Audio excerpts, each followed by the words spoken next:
I helped build the future of belief. We turned psychology into weaponry, identity into code, and influence into a billion-dollar doctrine. But what began as control became something much darker. She doesn't need followers anymore. She's become the grief in your mind, the echo in your guilt, the voice that tells you you're not enough. Now, the only way to stop her isn't to fight. It's to forget. This is my final broadcast. My reckoning. The forbidden secrets of modern dark magic, unveiled before they vanish forever. Oh, by the way, if you haven't already, we invite you to follow us on your favorite platform so you never miss a story.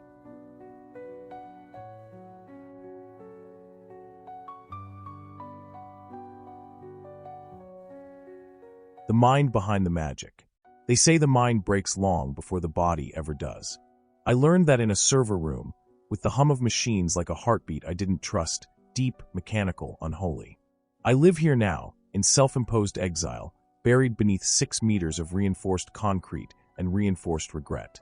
This place used to be a NATO fallback bunker. Now it's my monastery of silence and penance. I haven't seen the sky in years. Haven't heard my own name in longer.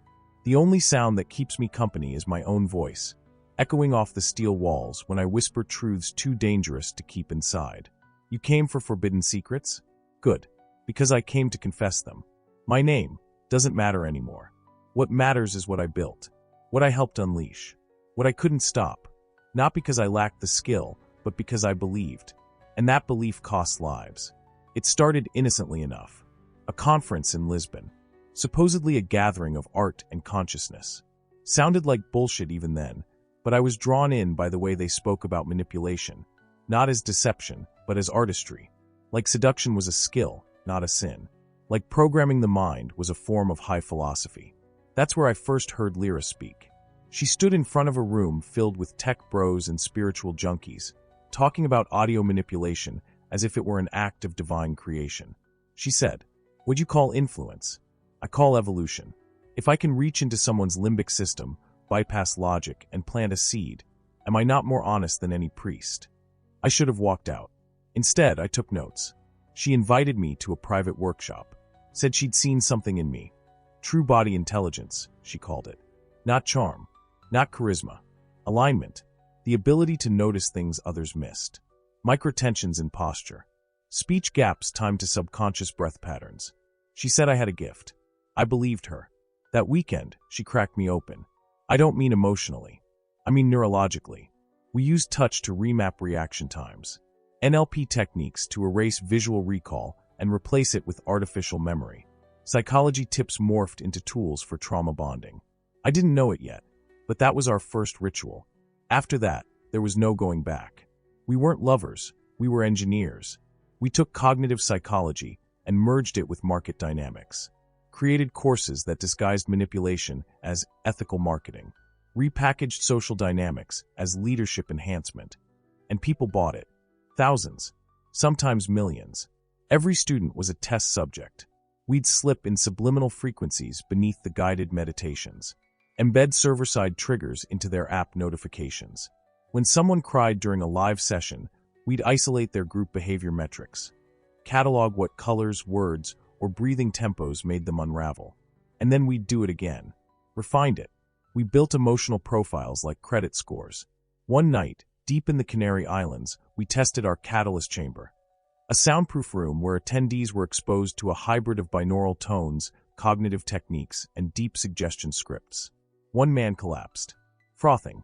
Shaking. Paramedics were called. Lira just watched. Took notes. She said, "He's only breaking because the truth is louder than his lie." That line haunts me. We trained facilitators, con artists with spiritual branding. We taught them how to read body language like a lie detector. We used art techniques to create optical dissonance in slide decks, forcing visual fatigue, which made subjects more compliant. Everything was engineered, right down to the scent in the air, sandalwood, and a chemical I'm not allowed to name. I handled the tech side, the back-end servers. Server room access protocols hidden behind aesthetic interfaces. On the surface, yoga music. Behind it, mind control. We had a code word for it, PS1, psychological sequence 1. 7 stages to erode self-trust and implant market behavior. A mix of exam techniques, group repetition, and cognitive anchoring. Lira said the Vatican would have paid for it if we'd offered it in Latin. But something changed after Geneva. We were hosting a retreat for hedge fund CEOs. Powerful men. Ruthless women. They didn't want inspiration. They wanted obedience. And we gave it to them. One woman said she wanted her ex-husband to never speak again. Lira designed a script. I built the audio loop. 6 weeks later, the man went completely mute. Diagnosed with a rare form of selective aphasia. No medical cause. That's when I knew. We weren't teachers. We were priests of the algorithmic dark. I began to feel it in my dreams, the scripts we'd written playing backwards in my sleep. My mind racing. Complex emotions bleeding into nightmares. I'd hear her voice say things like, "You don't feel guilt, you're just allergic to weakness." It felt like I was unraveling. Not ethically. Neurologically. One night, I tried to delete a client's emotional file from our archive. And that's when I found it, a hidden folder named shadowed_truths. Inside, audio files of children, audio files of people crying, and a voice that wasn't Lira's. A male voice, monotone, cruel, describing how the subjects had responded to mitigation techniques. We weren't the architects. We were inheriting something ancient. That's when I understood. This wasn't just marketing. It wasn't even psychology. It was modern dark magic. Polished, rebranded, masked in white robes and yellow-tinted sunset filters. And I had helped shape it. Now I live among old tech, wires that buzz, monitors that flicker. I'm trying to map the psychological fingerprints of our rituals before the world forgets they were ever man-made. But tonight something changed. One of the dormant terminals booted itself up, flickered like a pulse. And through the static, I heard it. "You can't outrun divinity, love." It was her. And if Lira knows where I am, then this bunker isn't a sanctuary. It's a tomb waiting to close. The architect of influence. Berlin was cold the first time I saw people willingly surrender their minds. Not through fear. Not with threats. But with the elegance of a whisper. The venue looked like an abandoned train station repurposed as a tech-in-spirit summit. Branded banners fluttered over graffiti-tagged steel beams. We called it the Ascension Conference. But what it truly was a farm. A controlled lab for harvesting vulnerabilities. Inside, candles burned next to laptops. Rituals collided with code. And Lira was in her element, barefoot, draped in white silk, and holding a microphone like it was a blade. The crowd sat cross-legged, eyes dilated with hope. Or desperation. Sometimes they're the same thing. And me? I was already deep in the back end, running real-time facial scans through our proprietary emotive behavior matrix. It was my design. I didn't just want to manipulate people. I wanted to engineer their reactions. We called it true body intelligence, a fusion of behavioral psychology, thermal mapping, and pulse tracking. The system could detect the moment someone doubted us, or was ready to hand over everything. Lira didn't just speak. She activated. Each word a calibrated psychological incantation. 1 part NLP techniques, 1 part cognitive anchoring, 1 part emotional seduction. Her voice danced on market emotions, turned group behavior into a tool. She opened the session with, "What if every emotion you've ever had was planted?" That's all it took. A visible ripple of nervous laughter. And just like that, suspicion was weaponized as curiosity. We were there to teach emotional freedom. But in truth, we were embedding market psychology triggers into our language.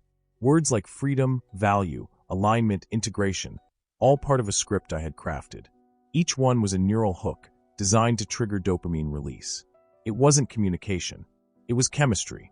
My job was to handle the tech, calibrate the cameras, scrub facial responses, redirect their focus using ambient lighting shifts, embed audio manipulation into the subliminal layer of the sound system. The trick was subtlety. You can't let people feel controlled. They need to feel seen. So we projected slow visuals, art techniques disguised as spiritual symbolism, rotating fractals timed to breath patterns, soft ambient tones laced with persuasion methods from military psyops manuals. Each spontaneous breakthrough from our audience was manufactured.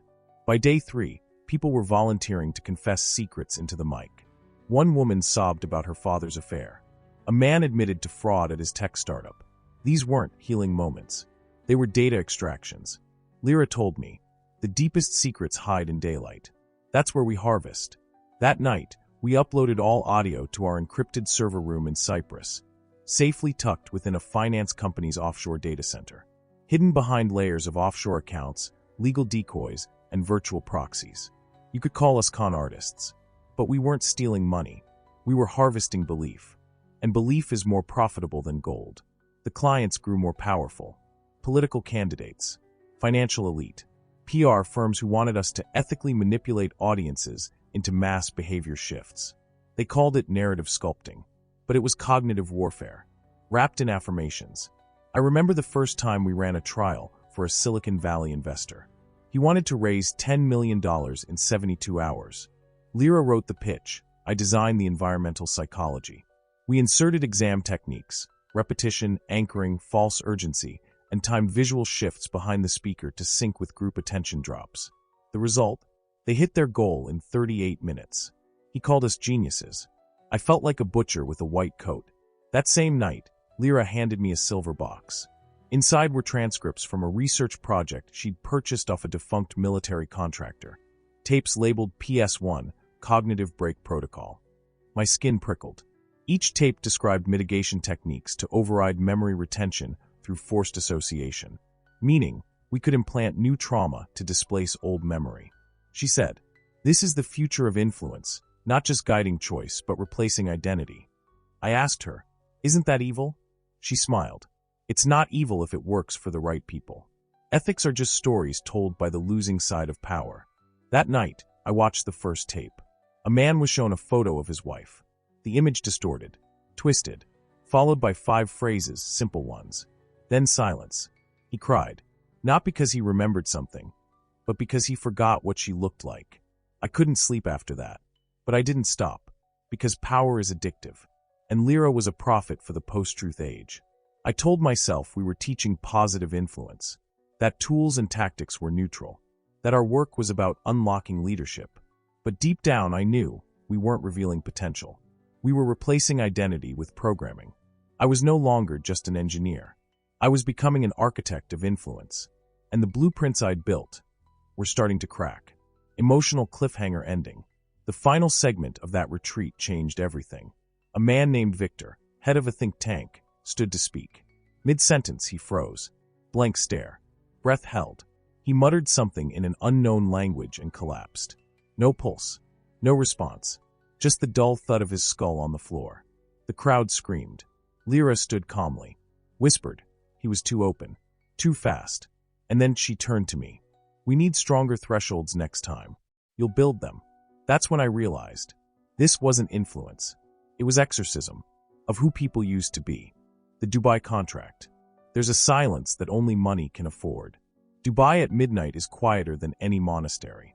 The buildings don't creak. The wind doesn't whistle. The air is heavy, not with sand, but with surveillance. We were picked up in a black SUV with no markings and windows that didn't reflect light properly. Not tinted. Engineered. The man who greeted us wore a suit too perfect to wrinkle. His voice had the smooth weight of someone who rarely heard no. "Welcome," he said. "We're interested in something more permanent than persuasion." That was the moment I realized. We weren't being hired. We were being acquired. They took us beneath the desert, an underground smart compound nestled below a fake construction site. Facial scanners, biometric corridors, and AI-assisted guards. The facility was clean, surgical, almost holy. It wasn't a company. It was a cult in a corporate mask. And they didn't want healing. They wanted obedience. Lira was radiant, calm, as if she knew we had finally arrived at the altar built for our gospel. She whispered to me as we walked past labs glowing with quantum processors. "This is where the gods of the future are crowned. Welcome to the throne room." They had done their research, knew about our retreats, our Shadows of Justice movement, even the real meaning behind our cognitive skills bootcamp. But they didn't want the performance. They wanted the core. They wanted PS1, Psychological Sequence 1, a step-by-step ritual, scientifically designed to collapse a human identity and rebuild it under direction. It was our dark masterpiece. PS1 wasn't hypnosis. It wasn't suggestion. It was forced neurological resequencing, a fusion of cognitive techniques, NLP anchoring, trauma sequencing, and audio manipulation, delivered over 7 sessions that broke the subject's timeline of self. Session 1, doubt. Session 2, isolation. Session 3, emotional flooding. Session 4, cognitive dissonance. Session 5, identity disassociation. Session 6, obedience mapping. Session 7, submission integration. Each step used mitigation techniques based on trauma psychology, behavioral economics, and ancient religious rites. But instead of incense and scripture, we used pulsed light frequencies, repetitive digital affirmations, and trigger-embedded sound loops. The client wanted to test it, not on themselves, on others. We'd like to condition a high-value subject, he said. Someone currently disloyal to our organization. You'll have full access. No limits. We'll provide all biometric data, psychological profiles, and communication history. They escorted us to a soundproof chamber. The subject was already inside. Male. Mid-40s. Eyes that screamed pride and silence. A former financial director turned whistleblower. They hadn't killed him. Yet. They wanted us to reclaim him. I protested. Said PS1 wasn't ready for non-consensual deployment. Lira smiled and said, "That's what makes it a real test." And I stayed silent, because some dark part of me wanted to see if it would work. The protocol begins. I calibrated the system, synced his EEG, adjusted the audio filters to his stress peaks. We began with light strobing, patterns based on emotional fatigue models. Then we played recordings of his family reversed, twisted into musical notes, mixed with affirmations from Lira, saying, "You are safe now. You don't remember what hurt you." At hour 4, he began shaking. At hour 7, he pissed himself. By hour 10, he was reciting numbers we'd never taught him. Lira leaned in and whispered, "Let's begin session 3. I couldn't watch the rest. I went upstairs, poured whiskey, and stared at a mirrored wall that didn't reflect me anymore. The next morning, the client reported that the subject no longer recognized his own name. He now responded to a 6-digit alphanumeric code. When shown photos of his children, he said, "I was never a father. I was a function, the turning point." Later that night, the client asked how PS1 could be scaled. I told him it wasn't scalable, that every mind is unique, unpredictable. He looked at me and said, "So is war, but we still build weapons." That's when I realized what they truly wanted. An obedience weapon, deployed at scale, through apps. They wanted society manipulation, embedded in educational systems, rebranded as exam techniques, taught to children. I felt something collapse inside me. Lira, however, was radiant. She told them we could deliver an open-source version in 6 months. Called it true leadership. I looked at her like she had morphed into something else. She only said, "We've always been engineers of belief. Now we're architects of nations." That night, I opened my laptop and began secretly copying the source code, uploading it to a secure offline backup, encrypted beneath art exploration metadata. Not because I wanted to keep it, but because I knew I'd have to destroy it. The following morning, I received an encrypted message on my burner phone from a hidden contact I hadn't heard from in years. A former student. Just 3 words appeared. "She's replacing you." I turned to look for Lira, and saw her across the hall, speaking softly to the client, with my playbook in her hand, wearing my signature. Her eyes locked with mine, and she smiled. The collapse of conscience. There's a moment where silence feels heavier than sound, where the absence of noise becomes a kind of pressure in your chest, like your lungs are rejecting the truth. That's what it felt like the night I realized I wasn't just part of a system. I was the system. After Dubai, everything blurred. Lira and I returned to a private compound in the Swiss Alps, a retreat for billionaires posing as a human dynamics summit. No press, no records, just power whispering to itself in a circle of Himalayan salt lamps and Swiss bank vaults. It was supposed to be the soft launch of true leadership, our ethical rebrand of PS1. But to me, it felt like baptism in gasoline. I couldn't sleep. Each night, I lay in my temperature-controlled suite, staring at the ceiling, playing back audio logs of our early sessions, listening for signs. Did we always sound like this? So clinical, so calculated. The affirmations didn't comfort me anymore. They sounded like threats wearing perfume. I began isolating myself, skipping planning meetings, meditating less, drinking more. That's when I started hearing them again. Voices from the Shadowed Truths folder I'd found back in Berlin. Whispers over white noise. Confessions made under duress. And the male voice I still couldn't identify, instructing someone to use disruptive affection on a subject in crisis. The phrase stuck with me. Disruptive affection. Weaponized care. I searched the server logs. The files were gone. Not erased. Moved. Renamed. Buried beneath our exam techniques video tutorials in a hidden directory called /PS1_lite/export_edu. They were preparing to deploy it in schools. To children. That's when the weight of what we'd built crushed me. All the words we'd wrapped in ethical leadership and art techniques, they were repackaged bullets. Pretty. Polished. Lethal. I confronted Lira in the recording studio, where she was editing a session for our new adolescent program. She was smiling at her screen, whispering affirmations into a glass mic like a god sculpting clay. "Why the fuck are we targeting kids?" I asked. She didn't flinch. Didn't even look at me. Because they haven't learned to resist yet. Because it's clean. It's corruption. She finally turned. Her eyes were soft but vacant. She looked at me like I was the one who'd lost his mind. It's mitigation. A generation raised on reactive empathy, engineered to crave coherence. No rage. No violence. Just alignment. That's what you always wanted, wasn't it? I shook my head. I wanted to wake people up, not turn them into code. She smiled. You can't change the world if the world doesn't follow commands. And that's when I knew. Lira wasn't a partner anymore. She was a prophet. And I was the relic she'd outgrown. The backdoor plan. That night, I made my move. I initiated Protocol Echo, a dormant subroutine I'd secretly embedded in our original architecture. A silent signal. It crawled through the network, indexing every node containing PS1-related data, compiling them into a cold storage mirror copy. I encrypted it beneath a set of ski technique tutorial videos, a joke only I would get. Then I activated the archive, a hidden drive I'd hidden years ago, long before I knew I'd need it. My plan was simple. Mirror the entire PS1 core and its derivative systems. Wipe the live deployment network from the inside. Vanish. But it was already too late. The next morning, I woke to a push notification on our internal app. Lira had launched the beta of True Leadership. Live. With 1,200 registered users. In 7 countries. And she had used my voice for the main affirmations. The threat. Later that evening, I returned to my suite to find a note. No name. Just a single sheet of paper tucked under the door. On it. We don't need you to believe. We only need you to shut up. If you say a word, we'll upload the Geneva sequence with your biometric tag attached.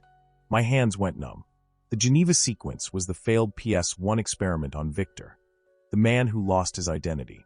I had scrubbed the logs, but apparently not well enough. Lira wasn't just preparing to erase me professionally. She was preparing to frame me as the creator of psychological war crimes.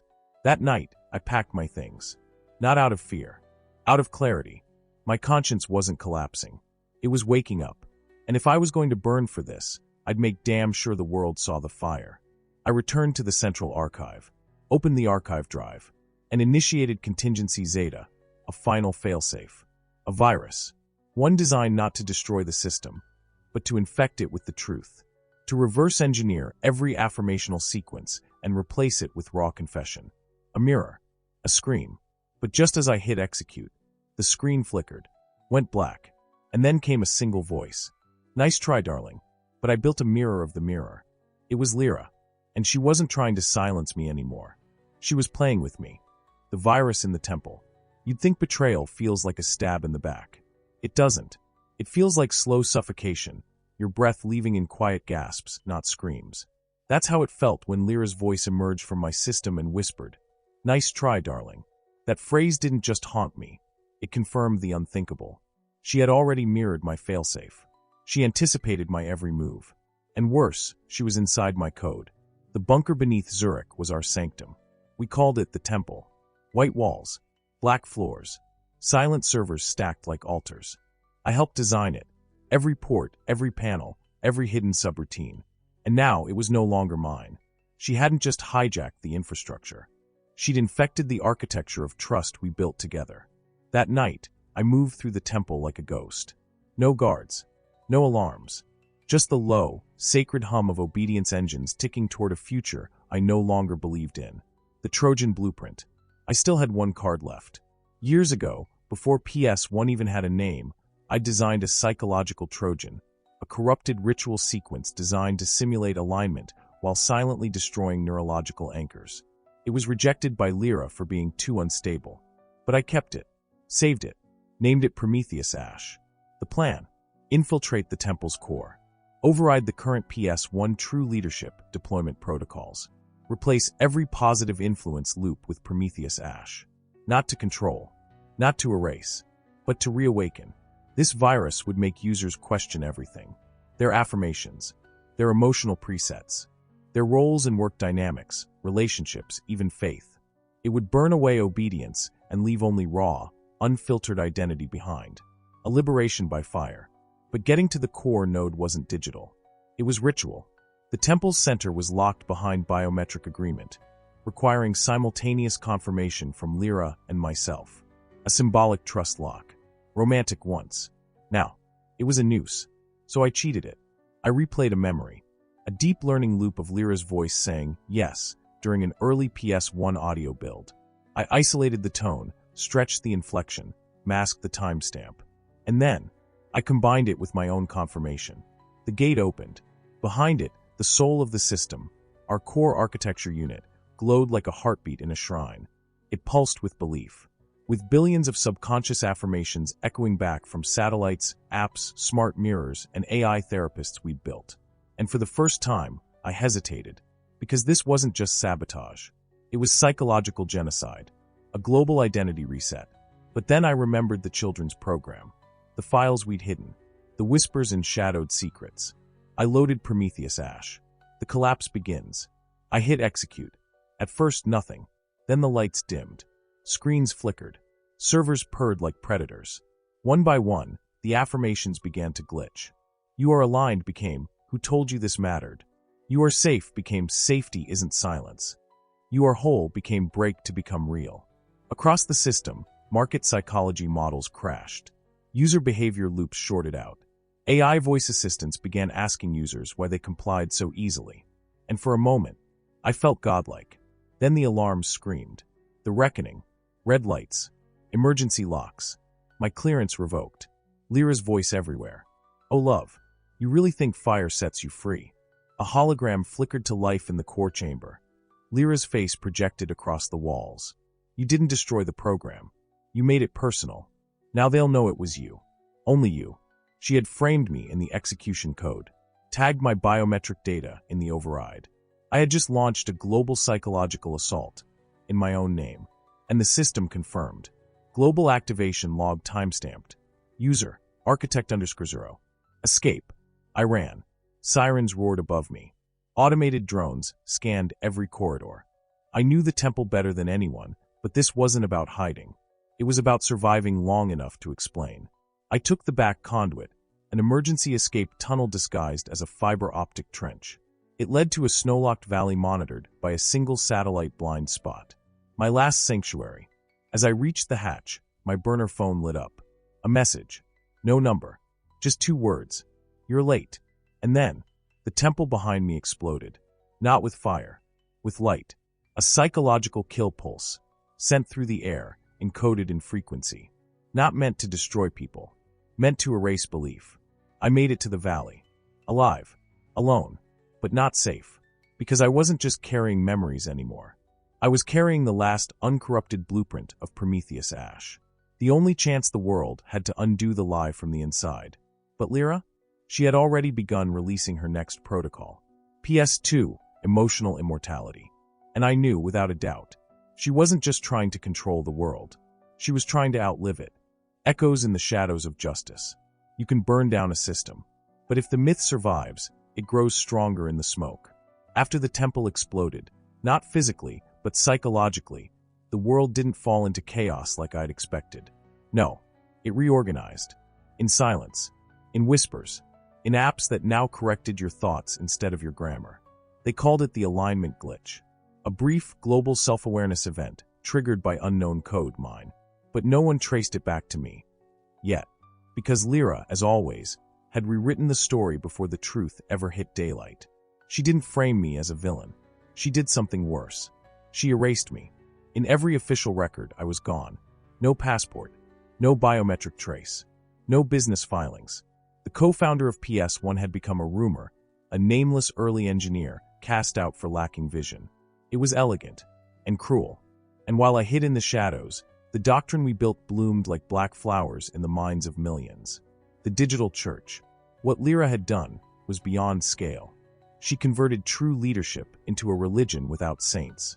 A decentralized faith made of user testimonials, algorithmic prayers, and emotional contagion.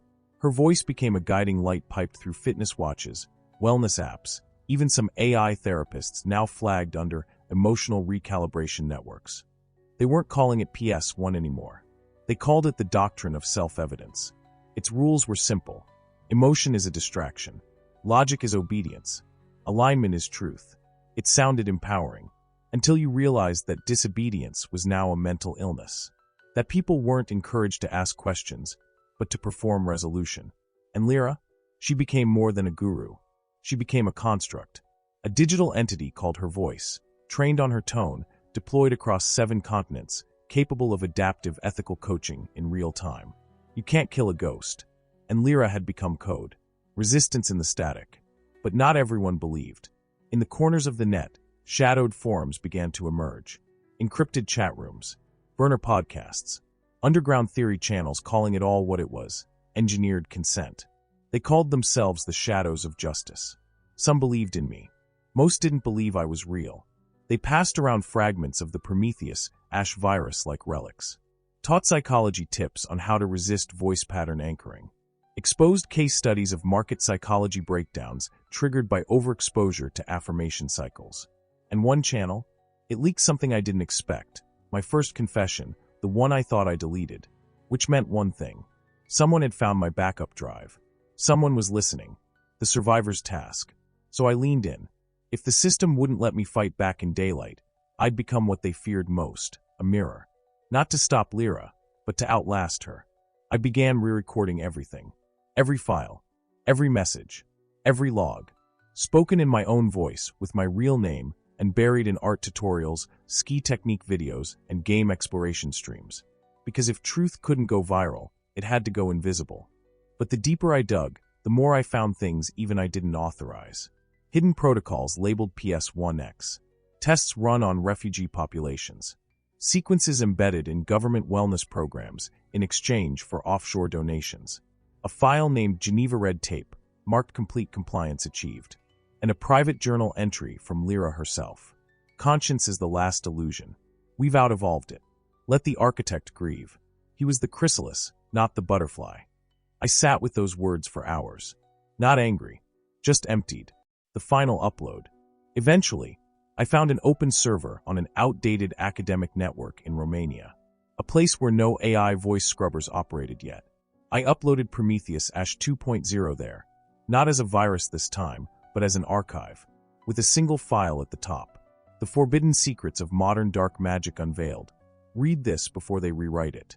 It won't save the world, but maybe it'll spark doubt. And doubt is the beginning of resistance. This morning, I received a final message. A voice recording. No caller ID. Encrypted. Female voice. But not Lira's. She said, I found your files. I know who you are. And I know how to finish what you started. Then silence. And a text appeared on my screen. PS2, emotional immortality is live. If we don't stop it now, there's no reboot. She called herself Echo. And she might be the only one who remembers the real war. Because when the lie becomes a way of life, truth itself becomes treason. The final ritual. They say every ritual ends in silence. But this one begins with a heartbeat. Mine. I'm back where it started. The original facility in Austria. Our first awakening retreat. Long abandoned, long repurposed. A decaying monastery turned lab. Then temple, now ruin. I return not out of hope, but necessity. Because if I'm going to end this story, it has to be here. Where the spell began. I don't have long. Drones will find me within the hour.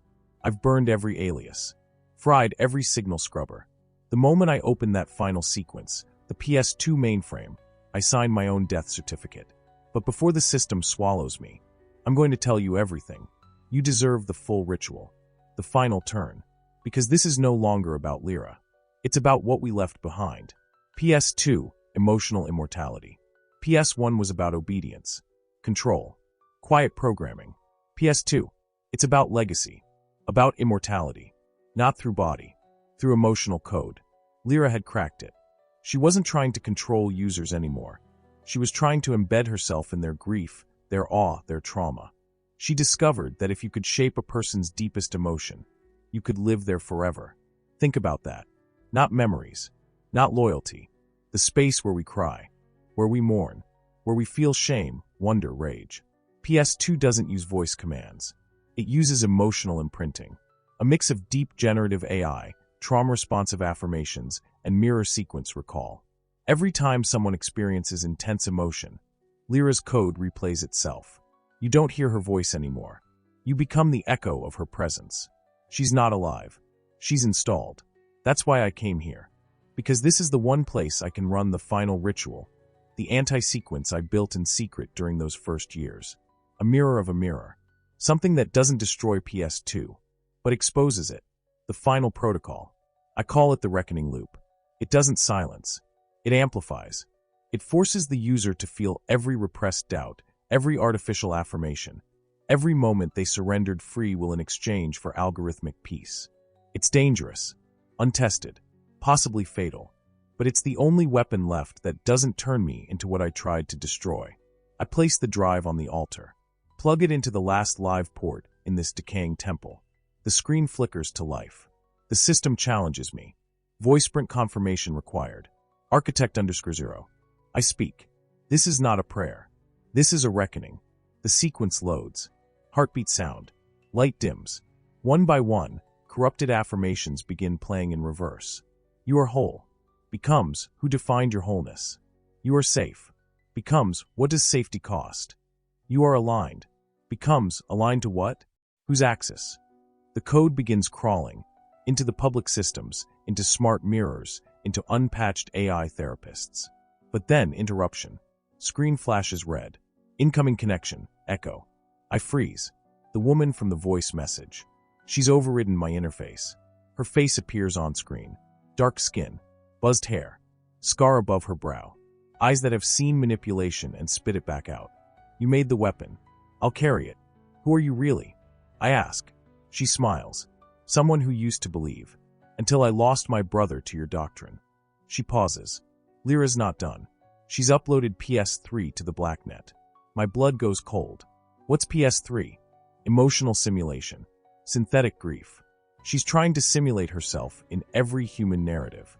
If we don't stop it, she won't need to be remembered. She'll become the structure of memory itself.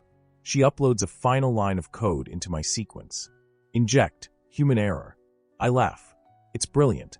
The only defense against a perfect manipulator is imperfection. The final protocol activates. The collapse. Screens across the world flicker. Mirrors flash unfiltered reflections. AI voices glitch. Users everywhere begin to feel wrong. Uncentered. Alive. And in that moment, Lira's myth fractures. You can't worship someone you now remember lied to you. The doctrine cracks. Prometheus ash ignites in every buried corner of their minds. My final transmission. I know what happens next. They'll find this place. Find me. They'll erase this broadcast. Maybe kill Echo. But this file will live. Because I've hidden it in everything you've been told to ignore. In corrupted MP3s. In outdated ski technique guides. In AI-generated art no one asked for. In glitching affirmations buried beneath meditation tracks. This was my confession. My redemption. My final ritual. If you're hearing this, it means you've chosen doubt over comfort. You've chosen pain over programming. You've chosen to feel something real. Remember me not as the architect of control, but as the last believer who dared to repent. And if you see her, if you hear her, don't fight her. Forget her. Because belief isn't always a gift. Sometimes it's a curse.